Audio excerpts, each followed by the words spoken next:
చాలా బాగుంది సినిమా. అవుతుంది ఖచ్చితంగా. ఐమ్ సారీ, బాగుందండి, చాలా బాగుంది, వెరీ గుడ్. మేబీ నాకు తెలిసి ఈ మూవీ సంక్రాంతి కూడా వచ్చుంటే బాగుండేదేమో. అసలు కొంచెం ఎక్కువ మంది వాచ్ చేసేవాళ్ళు. కొత్త స్క్రిప్ట్, కొత్త టేకింగ్, అంత కొత్త స్క్రీన్లో అంతా బాగుందండి, బాగా తీశారు. నేను అసలు ఏమీ ఎక్స్పెక్ట్ చేయలేదు, డైరెక్ట్ మూవీకి వచ్చాను. నాకైతే బాగా నచ్చింది. అసలు ట్రైలర్ కూడా చూడలేదు నేను, డైరెక్ట్ మూవీకి వచ్చాను, డైరెక్ట్ మూవీ వచ్చాను. చాలా బాగుంది, కొత్త మూవీ, కొత్త script.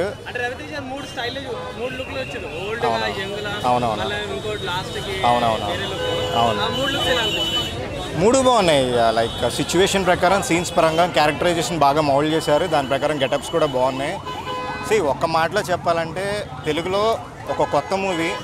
Routine concepts, routine item songs అని అవి చూస్తుంటారు కదా, మేబీ వాళ్ళకేమైనా ఎక్కకపోవచ్చు, కానీ కొత్తగా చూద్దాం అనుకునే వాళ్ళకైతే ఖచ్చితంగా నచ్చుతుంది. అంటే బీయింగ్ మూవీలో BGM, action scenes, Ravi Teja acting, picturization కూడా బాగుంది. అండ్ స్క్రీన్ ప్లే కూడా బాగుంది. బట్ నాకు తెలిసి అందరికీ ఎక్కకపోవచ్చు. అంటే లైక్ కొన్ని సీన్స్ అన్ని కట్ లుక్ డిఫరెంట్గా ఉంది.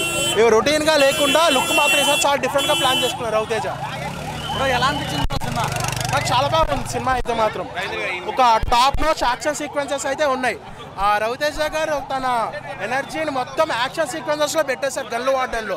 నేను సినిమా అనేది చాలా స్లోగా స్టార్ట్ అవుతూ వన్స్ అది పుంజుకున్న తర్వాత మాత్రం సినిమా నెక్స్ట్ లెవెల్ అనిపిస్తుంది.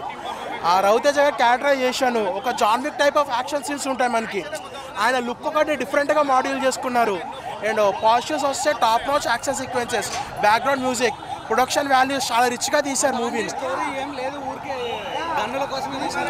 ఎగ్జాక్ట్లీ ఏంటంటే స్టోరీ అనేది పెద్దగా కొత్తగా ఏం లేదు. ఇప్పుడు అన్న దగ్గర స్టోరీలు తీస్తారు, ఇందులో కూడా కొత్త స్టోరీ ఏం లేదు. బట్ ఏంటంటే ఇది యాక్షన్ మూవీస్గా చూడాలి. ఇది ఒక యాక్షన్ స్టోరీ మూవీ కంటే యాక్షన్ మూవీగా చూస్తే నచ్చుతుంది. ఇందులో కూడా ఒక మెసేజ్ ఓరియంటెడ్ ఉంది, కానీ బట్ ఆ మెసేజ్ ఓరియంటెడ్ అంటే యాక్షన్స్ ముందుకు వస్తాయి. సో ఓవరాల్గా చాలా ఒక పబ్జీ లైవ్లో ఎలా చూస్తే అలా ఉందో అలా చూపించారు కొన్ని సీన్స్ అయితే. అండ్ రవితేజ గారి పెర్ఫార్మెన్స్ అయితే చాలా అంటే చాలా బాగుంది మూవీకి అయితే. భయ్యా, ఈగల్ సినిమా చాలా ఎక్స్పెక్టేషన్తో థియేటర్కి వచ్చిన వాళ్ళని ఆల్మోస్ట్ సాటిస్ఫై చేస్తుందనే చెప్పాలి. బేస్డ్ ఆన్ రవితేజ గారి యాక్టింగ్, అందులో చేసే యాక్టర్స్ యాక్టింగ్, మధ్యలో వచ్చే క్యూట్ కుట్టి స్టోరీ, లవ్ స్టోరీ, ఓ చిన్న పాప చేసే చిన్ని నవ్వుల యాక్టింగ్, ఒక పిల్లాడు చెప్పే పబ్జీ గేమ్ స్టోరీ టెల్లింగ్, ఇవి చాలా హైప్నిచ్చాయి. అండ్ వన్ మోర్ ఇందులో ఇంక్లూడ్ చేసుకుంటే ఒక భారీ ఎక్స్పెక్టేషన్ లేని ఫైట్, చాలా అంటే చాలా గన్ ఫైరింగ్, ఈ సీనులు సినిమా మొత్తాన్ని అలరించేశాయి. ఇందులో మెయిన్గా చెప్పుకోవాల్సిన మెయిన్ పర్సన్ ఎవరైనా ఉన్నారు అంటే రవితేజ గారు అండ్ అజయ్ ఘోష్ గారి కామెడీ, అండ్ ఆ చిన్న పిల్లాడు చెప్పేటప్పుడు వీళ్ళు ఇచ్చే రియాక్షన్స్, ఇవి చాలా అలరిస్తాయి, చాలా అంటే చాలా నచ్చుతాయి జనాలకి. ఇప్పుడు నెగిటివ్స్ ఏమన్నా మాట్లాడుకోవాలి అనుకుంటే ఫస్ట్ హాఫ్ చాలా స్లోగా వెళ్తుంది. చూసే వాళ్ళ ప్రతి ఒక్కరికి అరే సినిమా ఏంటి ఏదో ఎక్స్పెక్ట్ చేసి వచ్చామే, అంతకేం అనిపించలేదే అనే థాట్ అయితే తీసుకొస్తుంది ఫస్ట్ హాఫ్. ఎప్పుడైతే సెకండ్ హాఫ్ తీసుకొని వాళ్ళు చెప్పాలనుకున్న స్టోరీని స్టార్ట్ చేస్తారో అక్కడ సినిమాని చాలా హైప్ తీసుకెళ్ళిపోయారన్న, చాలా అంటే చాలా హైకి తీసుకెళ్లారు. ఆ హైలో సినిమా అనేది అందరికి మైండ్కి ఎక్కేస్తుంది.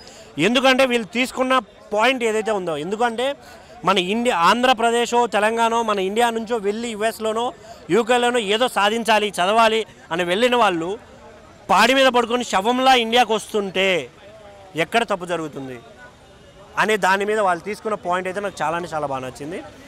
ఎందుకు అంటే రీసెంట్గానే మన తెలుగు వాళ్ళు చాలామంది చనిపోయారు, చాలా అంటే చాలామంది యుఎస్లోనో యూకేలోనో. కొందరైతే రోడ్ యాక్సిడెంట్లో చనిపోయారు, ఇంకొందరేమో కాల్పుల్లో చనిపోయారు, ఇంకొందరు గ్యాంగ్ వార్లో చనిపోయారు. ఇలా చెప్పుకుంటూ పోతే చాలా జరిగాయి. సో ఈ పాయింట్ తీసుకోవడం అనేది నాకు చాలా అంటే చాలా ఇంప్రెసివ్ అంటే పాజిటివ్ థింకింగ్ని ఇచ్చేసింది సినిమా పైన. ఇంకోటి అక్కడక్కడ కొన్ని ఎలివేషన్స్ ఉన్నాయి, బాగున్నాయి కొన్ని, కాకపోతే అవి ఇవ్వాల్సిన దానికన్నా ఎక్కువ ఇచ్చారేమో. ఆ సీనరీకి వాళ్ళు ఇచ్చిన ఎలివేషన్కి చాలా కొంచెం డిఫరెన్స్ కనపడింది అనే ఫీలింగ్ అయితే నాకు వచ్చింది. అండ్ వన్ మోర్ దీంట్లో మెయిన్గా నేను చెప్పుకోవాల్సిన విషయం రవణ కోసమే సినిమాకి వచ్చాం. రవణ, మీరు సినిమా బాగుందా బాగాలేదా, మీ డైలాగ్ అయితే ఖచ్చితంగా నేను చెప్పాలనుకున్నాను.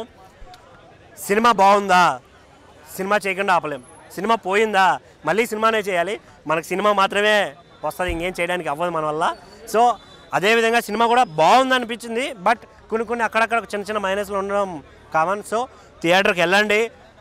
డూ సపోర్ట్ రవితేజ్ అన్న. Thank you. ఈగల్ సినిమా చూసాను. అసలుకి రవితేజ పర్ఫార్మెన్స్కి అయితే గుండె గల్ గల్ అనిపించింది అనమాట. సినిమా అయితే వేరే రేంజ్లో ఉంది బ్రో. సినిమాకి హైలైట్ ఏంటంటే మెయిన్ గన్ కల్చర్ మీద కాన్సెప్ట్ తీసుకున్నారు. ఆ కాన్సెప్ట్ అయితే చాలా బాగా నచ్చింది అనమాట. కొన్ని సీన్స్ కానీ ఆ ఫైట్ సీన్స్ కానీ చూస్తూ ఉంటే అసలుకి మనకి హాలీవుడ్ రేంజ్లో ఉంటుంది బ్రో. ఆ చేజింగ్లు కానీ అసలు ఎక్కువ మొత్తం గన్నుల మీదే ఉంటుంది అనమాట సినిమా. అదైతే చాలా బాగుంది. అసలు మెయిన్ అనుపమ పరమేశ్వర్ కానీ జర్నలిజం క్యారెక్టర్ చేసింది, అది కానీ పీక్స్ అనే చెప్పొచ్చు. తన ఫ్రెండ్ క్యారెక్టర్ చేసిన నవదీప్ అయితే ఇరగదీశాడనే చెప్పొచ్చు. ఫస్ట్ హాఫ్ స్లోగా ఉంది, బట్ సెకండ్ హాఫ్ అయితే మాత్రం హైలైట్ అన్న, పీక్స్ అనే చెప్పొచ్చు. ఫస్ట్ హాఫ్ చూసి నేను డిసప్పాయింట్ అయ్యా, బట్ సెకండ్ హాఫ్లో మాత్రం అసలుకి ఏం కావాలో అసలు ఆడియన్స్ ఏం కోరుకుంటున్నారు అదే చూపించారు. గన్ కల్చర్ ఏంటంటే వరల్డ్ వైడ్గా ఎక్కువైపోతుంది, దీన్ని అరికట్టాలి, దాన్ని అరికట్టడమే మెయిన్ ఉద్దేశమనే ఆ క్యారెక్టర్ చేశారు రవితేజ్ అన్న. అదైతే చాలా బాగుంది బ్రో. సినిమాటోగ్రఫీ అయితే చాలా హైలైట్గా ఉందన్నమాట. అక్కడక్కడ కొన్ని మనకి కేజీఎఫ్ సీన్స్ సింక్ అవుతూ ఉంటాయి, కానీ కేజీఎఫ్కి మించే ఉన్నాయన్నమాట. హాలీవుడ్ రేంజ్లో ఉంది బ్రో సినిమా అయితే. నాకైతే నచ్చింది. అసలుకి రవితేజ్ అని కొత్తగా చూపించాడు, అసలుకి హాలీవుడ్ రేంజ్లో చూపించాడు అన్న రవితేజ్ అని. ఫస్ట్ హాఫ్ లాగ్ ఉంది, సెకండ్ హాఫ్ అయితే పీక్స్ అన్న. ఫస్ట్ హాఫ్ ఏం పెద్దగా లేదనమాట, ఫ్లాప్ కాదన్న, స్లో ఉంది. బట్ సెకండ్ హాఫ్ అయితే హైలైట్. దాన్ని మనం మర్చిపోయి సలార్ కాదన్న, ఇది నార్మల్ సినిమా అన్న. సలార్ ప్యాన్ ఇండియా, ఇది నార్మల్ సినిమా. రిలీజ్ చేయకుండా మంచి పని చేశారని చెప్పచ్చు. ఏంటంటే 4 సినిమాలకే కొట్టుకున్నారు, ఇంకా 5 సినిమాలు అయితే కష్టమైంది కదా. బట్ రవితేజ మ్యాని సెకండ్ హాఫ్లో మాత్రం అయితే ఫుల్ మార్క్ కనపడుతుంది అన్న. పీక్స్ పార్ట్ 2 లేదన్న, పార్ట్ 2 పర్ఫార్మెన్స్ అయితే పీక్స్ అని. అసలు నిజం చెప్పాలంటే హాలీవుడ్ రేంజ్లో ఇచ్చాడన్న రవితేజ పర్ఫార్మెన్స్. ఆ డైలాగ్ డెలివరీ కానీ అవన్నీ పీక్స్. కేజీఎఫ్లో మనకి అక్కడక్కడ సింక్స్ అయిపోతాయి అనమాట. ఆ రేంజ్లో తీసుకుని వెళ్ళిపోయాడు. ఇంటర్వెల్ బ్యాంక్ బాగుందన్న, ఫైట్స్ చాలా బాగుంది. అసలు నవదీప్ ఫ్రెండ్ క్యారెక్టర్ అయితే ఇరగదీశాడనే చెప్పొచ్చు అనమాట.